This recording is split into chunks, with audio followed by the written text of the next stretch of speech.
Halo semua, selamat datang di channel Bayenski, yang dimana di video ini gue bakalan bahas salah satu hero yang hampir dead ya, udah mau jadi almarhum. Kenapa gue bisa bilang begitu? Ya karena hero ini tuh udah jarang banget dipakai, mau itu di klasik, di brawl, di rank, apalagi di turnamen-turnamen besar sekelas MPL atau semacamnya lah ya. Nah, kabar baik nih buat kalian para player setia Faramis yang udah lama banget nunggu nih hero, kapan dapat skinnya, kapan di buffnya, dan banyak banget keluhan-keluhan lainnya ya. Nah, berkat doa dan harapan para player setia Faramis, akhirnya Muntun memberikan kejutan besar untuk kita semua para player Mobile Legends. Nah, pada updatean patch note 1.694, Muntun memberikan kejutan besar-besaran yang dimana Faramis mendapatkan revamp.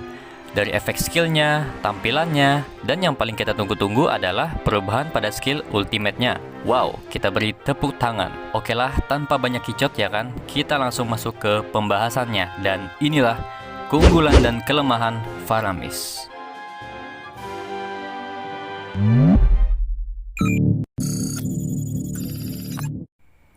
Keunggulan Faramis setelah di-revamp. Yang pertama, Ultimate Cult Altar yang memberikan efek immortal. Faramis bisa menghidupkan rekan satu tim yang mati dalam lingkaran kemampuannya.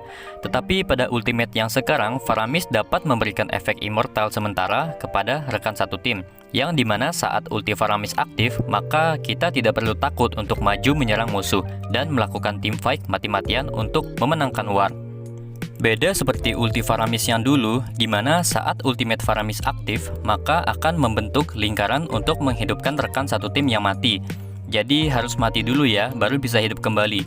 Gua rasa pada perubahan skill ultimate Faramis yang sekarang jauh lebih bagus dibandingkan ulti yang dulu. Karena kalau ultimate yang dulu itu kesannya kita kayak jadi feeder sejati gitu demi memanfaatkan ulti Faramis.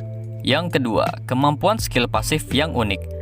Kelebihan Faramis berikutnya adalah kemampuan pasif Faramis yang bernama Vicious Retrieval.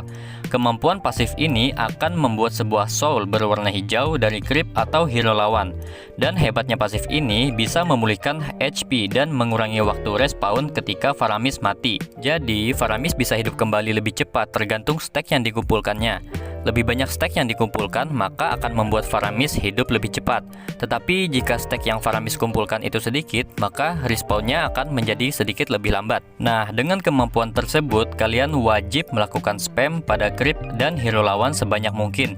Dan tidak terlalu bergantung menggunakan item spell fam. Gunakan pasif tersebut untuk melakukan regen HP. Yang ketiga, damage yang cukup besar. Kelebihan Faramis berikutnya yaitu hero satu ini memiliki damage yang cukup besar. Karena memang Faramis merupakan hero match yang memiliki tingkat damage yang sangat tinggi. Damage output Faramis cukup baik saat diandalkan dalam sebuah team fight.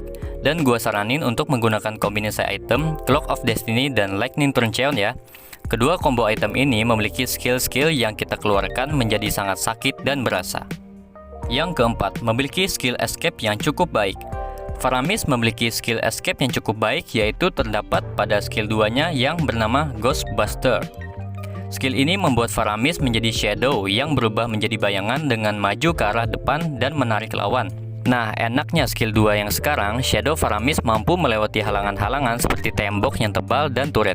Skill ini mirip seperti Ultimate Hanzo ya, yang dimana Hanzo mampu menembus halangan apapun tanpa terkecuali.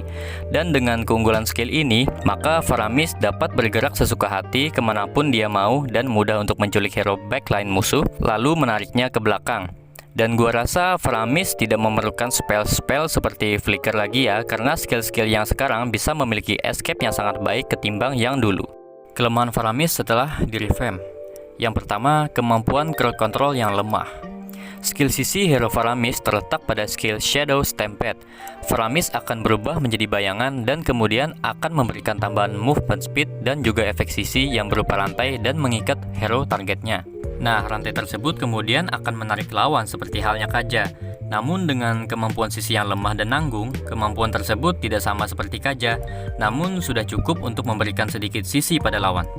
Yang kedua, skill-skill yang sedikit rumit. Kelemahan Faramis terletak pada mekanisme gameplay yang cukup rumit ya. Kalian juga dituntut untuk menggunakan ultimate pada waktu yang tepat. Jika tidak, maka skill ultimate Faramis tidak akan aktif untuk menghidupkan semua rekan kalian. Pastikan juga ketika mengaktifkan skill ultimate, rekan satu tim kalian menjangkau pada lingkaran yang dibuatnya, sehingga ketika kalah dalam war, Faramis dapat memberikan efek immortal sementara kepada rekan satu tim di sekitarnya. Yang ketiga, cooldown ultimate yang lumayan lama. Ultimate Faramis yang sekarang memang sangat berguna, tetapi di balik itu semua, terdapat kekurangan yang cukup merugikan karena ultimate Faramis yang sangat dibutuhkan ketika teamfight berlangsung memiliki cooldown yang lumayan lama ya, sekitar 70 detik ketika level rendah. Dan itu akan sangat merugikan ketika teamfight berlangsung sangat lama dan kita tidak memiliki skill ultimate, maka kita tidak bisa berbuat banyak untuk membantu rekan satu tim ketika melakukan teamfight. Yang keempat, durability yang rendah. Faramis memang memiliki mobilitas yang cukup baik, namun tidak dengan durability-nya. Hero satu ini memiliki HP yang tipis seperti hero match pada umumnya. Oleh karena itu, ketika tim fight sangat penting dalam menjaga posisi dan juga alur pertandingan. Usahakan kalian selalu di belakang tank ya. Sesekali gunakan skill Shadow Stampede untuk maju ke depan dan menculik lawan. Namun ketika skill tersebut sudah kalian pakai dan lagi cooldown, sebaiknya kalian untuk tetap menjaga jarak. Nah, dari penjelasan-penjelasan di atas, maka bisa kita simpulkan bahwa hero ini mendapatkan revamp yang cukup baik dalam segi skill, efek animasi, dan juga cara bermain.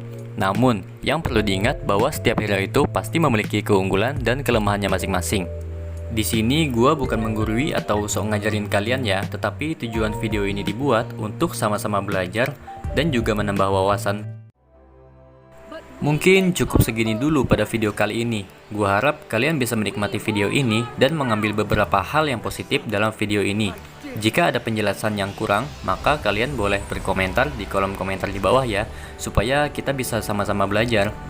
Terima kasih, sampai jumpa di video selanjutnya. Gua Bainski, signing out dan bye.